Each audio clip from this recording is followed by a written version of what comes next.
This is a Bandit Radio production. Long enough to cover the subject and short enough to keep it interesting. Welcome to Outta My League, presented by Bandit Radio. I'm Nick Diaz. So people in their everyday lives, we always are trying to protect ourselves, if you think about it. And every little thing we do day to day, driving our car, locking the door before we go to bed at night, going on a date, whatever. We're always trying to protect ourselves, physically or emotionally, especially emotionally, in one way or another. And one of the ways we emotionally protect ourselves is by overreacting. It's a defense mechanism. That way, when we do it, we don't seem vulnerable the next time something bad happens.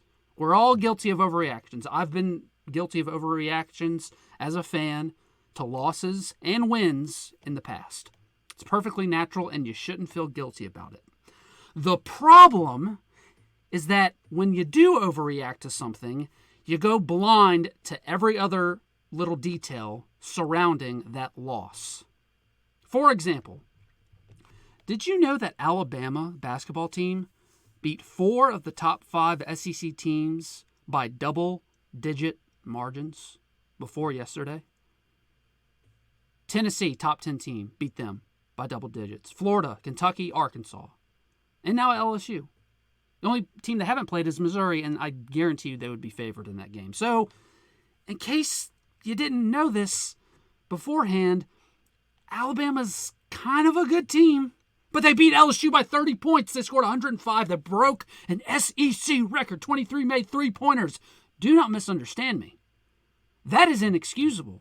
With the amount of talent on this team and the track record of Will Wade as a coach, that is inexcusable. I am not any way excusing what happened last night.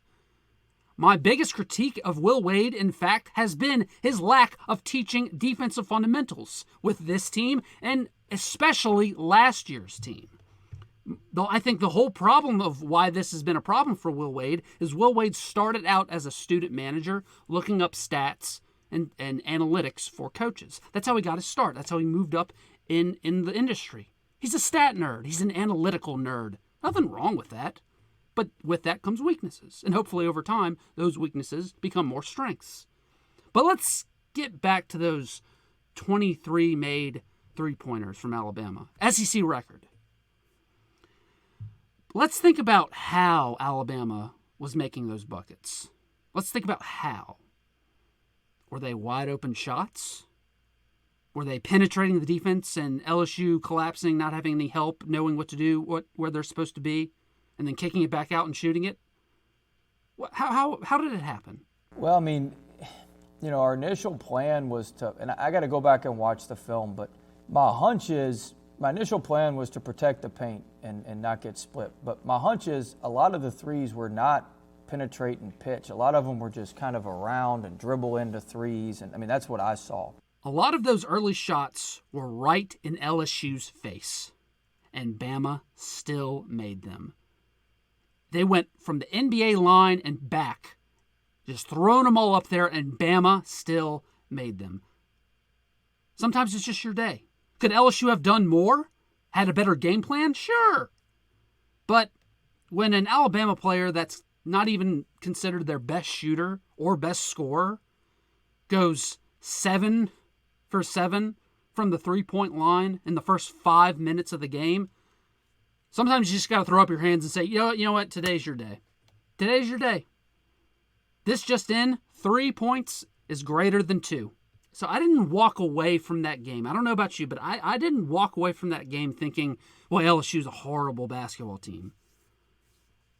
I walked away from that just thinking, Alabama is just a damn good basketball team.